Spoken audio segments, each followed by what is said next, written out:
Hello and thanks for watching my video. If you've seen this video before, the first time I went through I had way too much music and you couldn't hear what I was saying, so I've decided to re-record the audio with the dub over here and repost this video. I'm going to be reviewing the Vevor 4-frame extractor.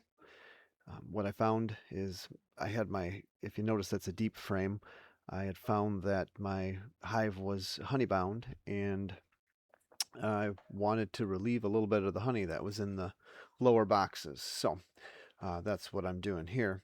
Now I'm using a roller cap, uh, using a roller to puncture the caps. It seems to work fine for me. Now I've had this Vevor 4-frame extractor now for 3 years, and it's still working fine for me. It did start making a bit of a clicking noise at one point in time. I'm not sure exactly why, but that had given up. The tops are a little flimsy. They kind of gave way. I don't use them anymore. And the other thing I notice is that, so if you'll notice how the frames, as it goes to spin, it's spinning just one side of the frame at a time. From what I've seen from the higher end, more expensive extractors, is the frame is oriented a little differently to where it actually extracts both sides at one time. But I don't feel that to be a big deal. Now, I don't do mini hives, I only have a couple hives. So, what I do is I spin the one side. I start out generally 50% speed.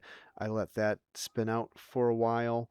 And then what I do is I will take the combs and I will pull them out, flip them over, do the other side, say at 50% speed, and then I will increase it up to 100%.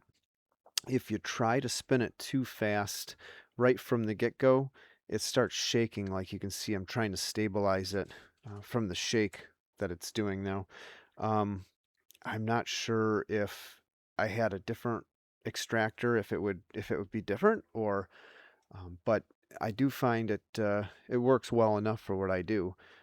Um, I haven't changed much in the 3 years that I've been doing this. I haven't, or with this particular extractor. I haven't changed much of my procedure. I'm running my heater in there to keep the room nice and warm so the honey flows. You see, me and my daughter are stabilizing it to keep it from shaking. So what I've found is I think I was spinning them a little fast on this go round, and I think what I found is that if I, like I said, get it up to about 50% speed, and then let that one side clear out a bit, flip them over to the other side, let it spin at about 50% speed, and then increase it from there. It actually will balance it out. I also find it helpful to put similar fullness frames across from each other to counterbalance each other and to make it a little bit more even. All in all, I would say it's working fine for me, and yeah, it's 3 years in now, and it is still working fine. For the price, I would say it's well worth it. If you uh, going back, would I bought a more expensive one? I don't think so. If you're doing a lot more honey than what I am, it may be worth investing into a more expensive extractor that is going to do both frames at a time. So usually what I do is it clears it out rather well.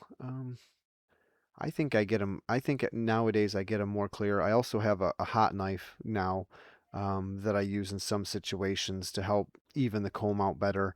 And the roller does. I do still use the roller. I do find it helpful and productive when I do this. So you see, I still have the two. I have the two hives. I've actually switched up my setup a little bit to get them higher off the ground and make them a little more predator safe. Um, Other than that, I would say, the extractor is good if you're looking for something reasonably priced that you don't want to have to worry about. So I left those frames out uh, overnight, and I probably shouldn't have. The raccoons got in and tore them up. Usually what I'll do is nowadays I'm not taking them so far out into the field. What I'm doing is I just set them in the lawn and afterwards and let the natural bees just clean them up and then I reuse the combs after that. Tends to work out well for me. I think it's pretty decent. Like I said, it had a bit of a click for a moment, and I also when I first opened it up, the one side it was almost like it was squished a little bit, and I had to just make sure it was round so the inner part did not contact the outer drum. Have a good day.